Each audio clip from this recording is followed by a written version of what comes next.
What's up, YouTube? Welcome back to my YouTube channel. I hope you all are well. I hope everyone is doing great. So, tonight's video will be basically two topics, right? First thing I would like to talk about is knowing when to fold and when to hold, right? Like, there are times where while we were learning, we learned to hold trades for 1 to 2 risk to reward, and then there are times we started questioning those things. As for me in particular, my mentor, the person I learned from, taught us basically that you should go for a 1 to 2 trade always.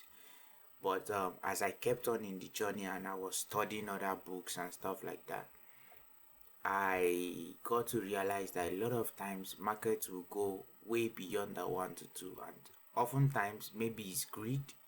I find it uncomfortable that I close out for a 1 to 2 and then market goes 1 to 3, 1 to 5, 1 to 10, right? And from that moment, I sort of started building a different type of strategy for myself, that I look to learn how can I maximize my trades. Number one, which is adding into more positions.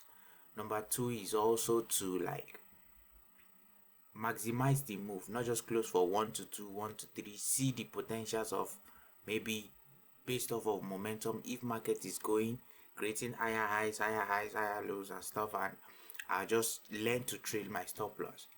So the flip side, which is very difficult about this, is that you can get into a trade and market can reverse against you, right? This has happened to me a lot of times, where maybe I've maximized a trade, I'm in profit of about 1 to 5, 1 to 6, and market reverse comes to hit my trailed stop loss at about 1 to 3, and then goes again, continuing in my direction for a further 1 to 10, 1 to 15 sometimes, right? And it's often very, very painful. And there are days also it just totally reverse and goes against me. And also there are times that it has really worked well, where I maximize the trade and I'm trailing stop loss and market is respecting everything clean, and I'm closing out my trades 1 to 10, 1 to 11, 1 to 8, like that. I think the highest I've ever been able to get to was about 1 to 11, and this sort of like taught my brain to understand that there is always potentials of more. At the same time, it's not like this is very, very easy to do, because it also takes some level of psychological strength in terms of like, what is your pain threshold, right? Are you willing to see some profit go back into loss? Are you willing to see some profit go back into smaller profit? Like, it's quite psychological, and it's not something really, really easy to do. But I have seen that this is one of the ways where, and how the big traders that I'm watching, the successful traders that I've seen make like home runs, make big trades, that's the way they do it. Potentially they just know and have the understanding that, okay, if market is pushing in this direction, I just need to trail my stop loss to the nearest structure and accept whatever the market wants to do. So especially for swing traders, so for me, I'm in between swing trading and day trading. I would say in between, because I usually sometimes I close my trading like maybe 1 to 2 hours, depending on how the momentum of the market goes, and then sometimes I hold for like 2 to 3 days. Maximum I've done is like 3 days, right? So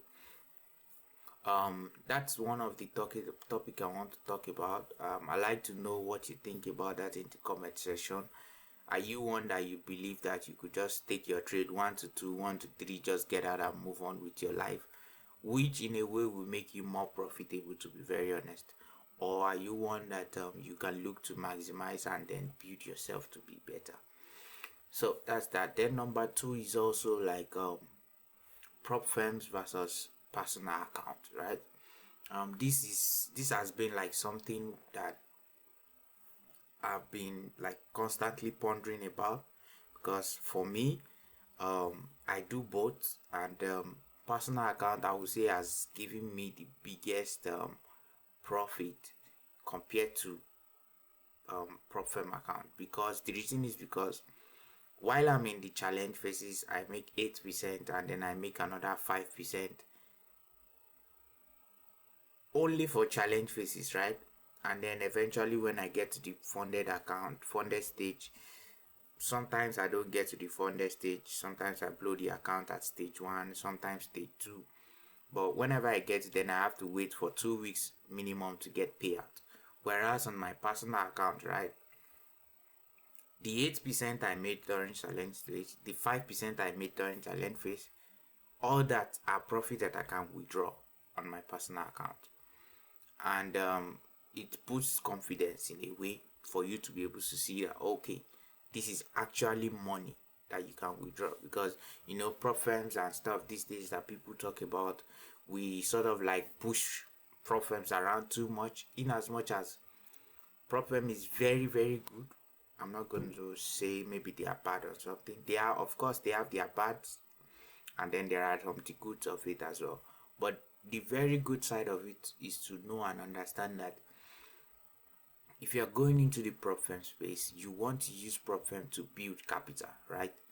To build as much capital as possible to put into your funded account. Because what is into your personal account rather? The purpose of trading actually is to be able to gain this freedom to comfortably be in control of whatever it is you are doing with your money. But when it comes to prop firm, you can take trades, you can pass challenge phases, and some prop firm will come out with stupid things that they would not want to pay you out. Some can even ban you. Like, it still feels in a way like you're doing 9 to 5 and then you have to resort to the rule of someone, right? In as much as with trading, you also have to follow your own personal rules to make you grow and to make you be a better trader, right? So for me, at the end of the day, I would say problem is a little bit of two-edged sword.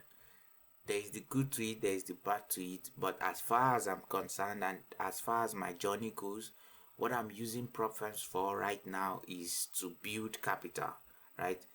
To get more money, get payouts, and put all of them into my own personal account so that I could also like take bigger risk in a way. That's number one. Number two, also to be able to maximize my trades. Like I think 2 or 3 weeks ago, while I was on live on YouTube, there was a particular trade I took on GJ that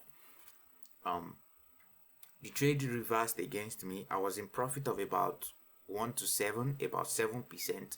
So my thinking about that trade in particular was that I'm going to hold the trade and then just let it eat TP for a 1 to 8, and then I'm just going to pass the account, right?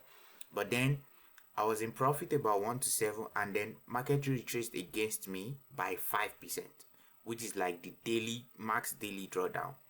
That was a mistake on my own side, which I should have probably closed my trade, but I sort of forgot because number one, the account was a small account, so I was not taking it as serious as a business as my bigger accounts. Then number two was also that I thought the prop firm has balanced based drawdown model rather than equity based drawdown model, right? So when the trade reversed against me by 5%, I was still in profit, but my account got breached. I was in profit of about 2%, but my account got breached because it breached the daily drawdown. And obviously the trade eventually went in my direction for about 1 to 15 at the end of the day, maybe later in the week. But if that was on my own personal account, I would comfortably hold the trade and probably even add more positions when the market retraces against me and be able to maximize and accept it. So at the end of the day, what I would just say is this is usually a decision that you have to make based off of your current situation and your current journey in trading. Are you someone that you have more than enough free funds to fund your personal account, and you are just playing around with prop firms, or are you one that is in a way just trying to manage both to like be able to grow and scale up? Those will be like the questions you would need to ask yourself that would bring forth for a foundation for your end result in terms of like the action you are going to take towards preference and towards your personal account. At the end of the day, we are here to make money, right? No one, either personal account or profit, no one is necessarily bad or good, but I will rate personal account way higher than profit account. So pretty much that's it for this video, guys. I hope you learned something. I hope whatever I've said in this video makes sense to you. Majorly my channel is focused more on psychology and mindset. I really don't fancy so much about sharing technical analysis because there is too many like tons of videos about technical analysis, and then I don't want to add to the garbage that is out there anymore because it's just too much noise, right? So going forward, I would be sharing my experience in relation to mindset and psychology of trading, right? I hope you like, share, and subscribe. Thank you so much. I appreciate you. Peace.